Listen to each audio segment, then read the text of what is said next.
வாங்க ஒரு மட்டன் ஈஸியாக எப்படி வைக்கலான்னு பார்க்கலாம். டேஸ்ட்டாகவும் கொஞ்சம் எண்ணெய் விட்டுக்கோங்க. அதில் வந்து இந்த மட்டன் வந்து 1/2 கிலோ மட்டன் இது நல்லா காஞ்சிடுச்சு பாத்திரம், அதனால் புகையாது. போட்டுட்டு கொஞ்சம் மஞ்சள்தூள் போட்டுக்கோங்க. போட்டு கொஞ்சம் நேரம் நல்லா வதக்கி விடலாம்.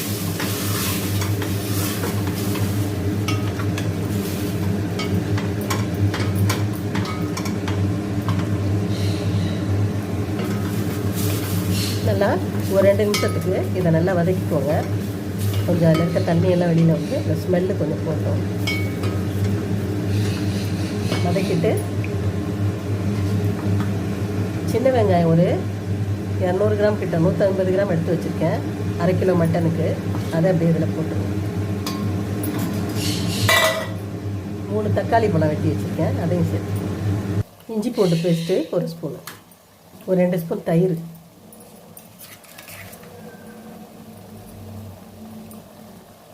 ஒரு 1/2 ஸ்பூன் சோம்பு பொடி, 1/2 ஸ்பூன் ஜீரக பொடி, வீட்டு மசாலாத்தூள் ஒரு 3 ஸ்பூன்.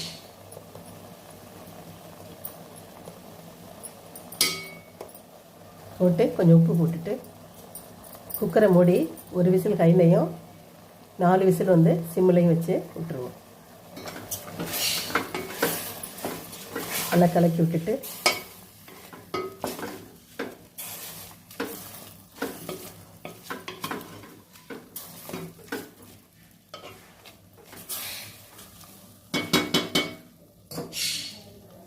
தண்ணி வந்து ஒரு 200 ml ஊற்றும். இதில் 1 டம்ளர், இன்னொரு டம்ளர் ஊற்றும். அவ்வளோதான். ஊற்றிட்டு குக்கரை மூடி ஒரு விசில் கையில் 4 விசில் சிம்மில், அப்போ தான் வேகும். 5 விசில் கூட சிம்மில் வச்சு விட்ருங்க. இப்போ இருக்க மட்டன் வேக மாட்டேங்குது. குக்கரை மூடி போட்டு மூடி வெயிட்டை போட்டு ஃபஸ்ட்டு கையில் வச்சுருவோம் ஒரு விசில் வர வரைக்கும். அப்புறமா குறைச்சிடலாம்.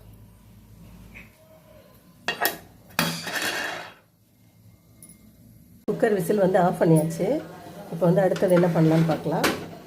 இதை இறக்கி வச்சுட்டு இந்த தேங்காயை வந்து நான் பல்ஸில் போட்டு எடுத்துக்கிறேன். ஏன்னா வறுக்கணும், அதுக்காக திருவுனது இல்லை, அதனால் பல்ஸில் போட்டு எடுத்துக்கிறாங்க. இப்போ குக்கர் அடுப்பு ஒரு கடாய் அடுப்பில் வச்சு இதெல்லாம் வறுத்துக்குவோம். ஒரு பட்டை, 2 கிராம்பு, 2 ஏலக்காய் போட்டுட்டு இவ்வளோ மிளகு, கொஞ்சம் கருவேப்பிலை, கொஞ்சம் தேங்காய் அதில் போட்டு நல்லா செவக்க வறுக்கணும். நல்லா சிகப்பாக வர வரைக்கும் வறுத்தா தான் இந்த குழம்பு டேஸ்ட்டாக இருக்கும். அது வந்து குக்கர் சூடு நம்ம இறக்கி வச்சுட்டு அது ஆறுறதுக்குள்ளே இதை நம்ம ரெடி பண்ணிடலாம்.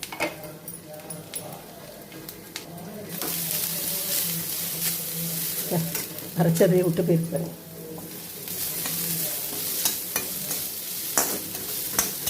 நான் லைட்டாக பல்ஸில் போட்டு எடுத்துட்டேன், இன்னும் கொஞ்சம் அரைச்சிருக்கணும். நல்லா செவக்க வறுத்துக்குவோம்.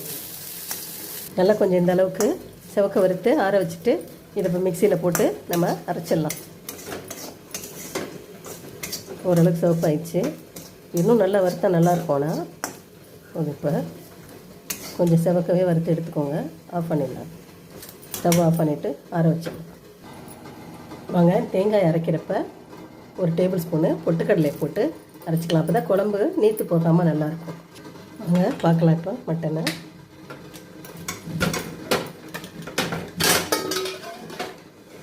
பாருங்கள் எப்படி சூப்பராக வந்துருக்கு.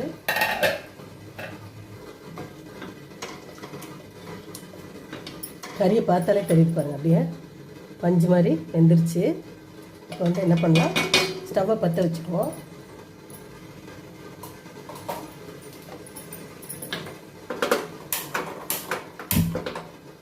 பற்ற வச்சுட்டு இந்த தேங்காயை இதில் சேர்த்துடலாம். அரைச்ச தேங்காய்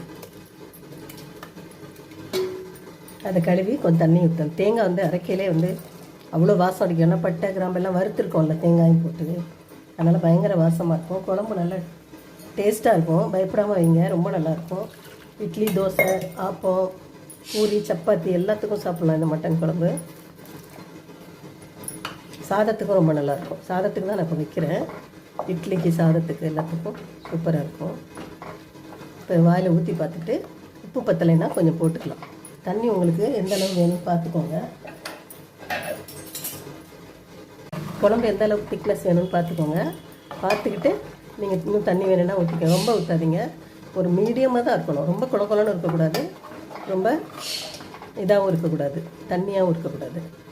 இது வாயில் ஊற்றி பார்த்துட்டு உப்பு எப்படியும் பத்தாது, கொஞ்சம் தான் போட்டோம். கொஞ்சம் நான் உப்பு போட்டுக்கிறேன். ரொம்ப சூப்பராக இருக்குங்க.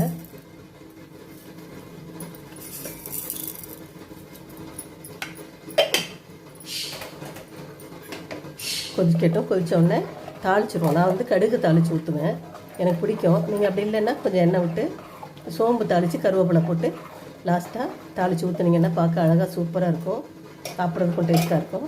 கொதிக்கட்டும். சும்மா ஒரு கொதி கொதிச்சா போதும். தேங்காய் ஊற்றணும் தானே. வாங்க, கொதிச்சிருச்சு. இப்போ வந்து ஸ்டவ் ஆஃப் பண்ணிவிட்டு இதை வேறு பாத்திரத்தில் மாற்றிட்டு தாளிச்சிடலாம். பாருங்கள், மாற்றி ஊற்றி வச்சோன்னே எப்படி எண்ணெய் மேலே வந்து குழம்பு சூப்பராக இருக்குது. இது வந்து அந்த கொழுப்பில் இருந்த இது தான். எண்ணெய் கொஞ்சம் தான் ஊற்றினேன், நீங்கள் பார்த்தீங்கல்ல. தண்ணி சேர்க்கணுன்னா ஒரே தடவையில் சேர்த்துருங்க, அடிக்கடி தண்ணி ஊற்றாதீங்க.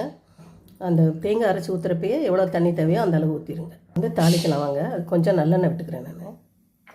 போதும், சும்மா ஒரு ஸ்பூன் தான் இருக்கும்.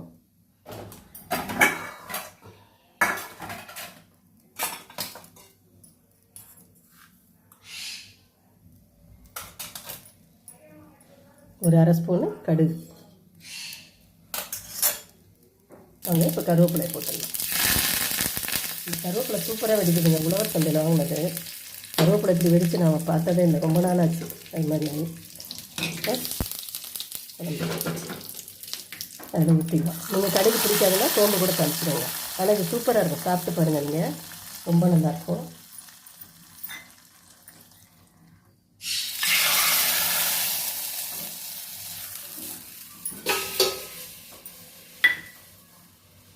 அவ்வளோதான். பாருங்கள், குழம்பு எவ்வளோ அருமையாக இருக்குது. பிடிச்சிருந்தா லைக் பண்ணுங்கள், ஷேர் பண்ணுங்கள், மறக்காமல் சப்ஸ்கிரைப் பண்ணுங்கள். ரொம்ப நன்றி, வணக்கம்.